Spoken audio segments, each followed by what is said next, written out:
வணக்கம். ஊறுகாய் போடணும்னா நல்லா ஊறணும், ரொம்ப நாள் ஆகும் அப்படிலாம் இல்லை.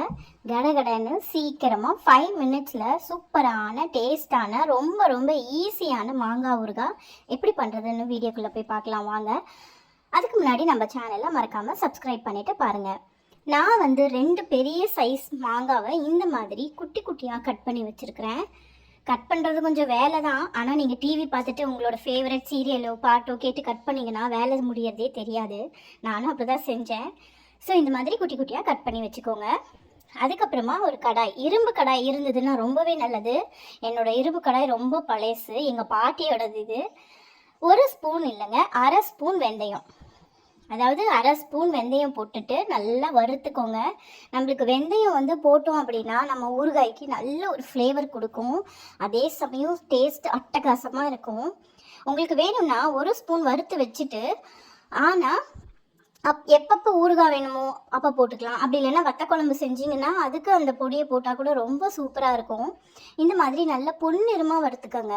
நீங்கள் வெந்தயம் வறுக்கும் போதே வாசனை வரும். இப்போ பார்த்தீங்களா எவ்வளோ சூப்பராக பொன்னிறமாக வறுபட்டிருக்கு.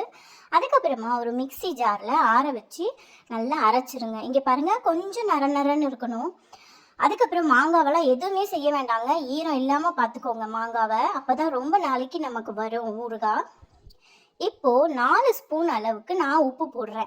நான் ஏன் சால்ட் போடுறேன் அப்படின்னா, நாங்கள் இப்போவே உடனே சாப்பிட்ருவோம், இல்லை நாங்கள் கொஞ்ச நாள் வச்சு சாப்பிட போகிறோம், கொஞ்சம் ஊறட்டும் நீங்கள் நினச்சிங்கன்னா கல் உப்பு கூட போட்டுக்கலாம்.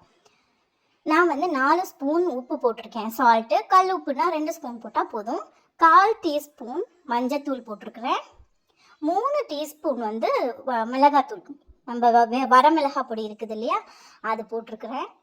உங்களுக்கு காரம் இன்னும் கொஞ்சம் வேணும் அப்படின்னு நினச்சிங்கன்னா நீங்கள் 4லேருந்து 5 ஸ்பூன் கூட போட்டுக்கலாம். நான் இன்றைக்கி 4 ஸ்பூன் போட்டிருக்கேன். என்னோடய ஸ்பூன் ரொம்ப குட்டிங்க, அதனால் நான் 4 ஸ்பூன் போட்டிருக்கிறேன். அதுக்கப்புறம் நம்ம வறுத்து பொடி பண்ணி வச்சுருக்கோம் இல்லையா வெந்தய பொடி, அதிலிருந்து ஒரு 1/4 ஸ்பூன் வரைக்கும் போட்டுக்கிறேன். அதே இரும்பு கடாயில் நல்லெண்ணெய் வச்சுக்கோங்க.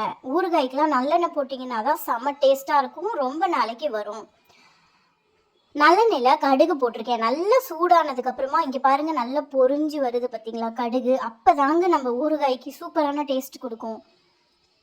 கடுகு நீங்கள் இப்போ வேண்டாம் அப்படின்னு நினச்சிங்கன்னா நீங்கள் வெந்தயம் வறுக்கும் போதே கடுகையும் 1 ஸ்பூன் வறுத்துட்டு நீங்கள் பொடி பண்ணி ஊறுகாயில் போட்டுக்கலாம். எனக்கு இந்த மாதிரி போட்டால் ரொம்ப பிடிக்கும்.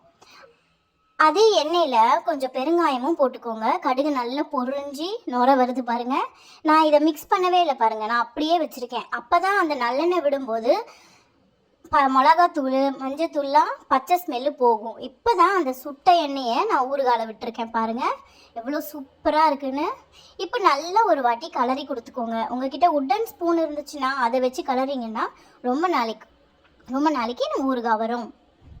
இங்கே பாருங்கள், நல்லா கலந்து விட்டுக்கோங்க. நான் வீடியோவையும் ஒரு கையில் எடுத்துகிட்டு பண்ணுறேங்கிறதுனால பாத்திரம் நிற்க மாட்டேங்குது.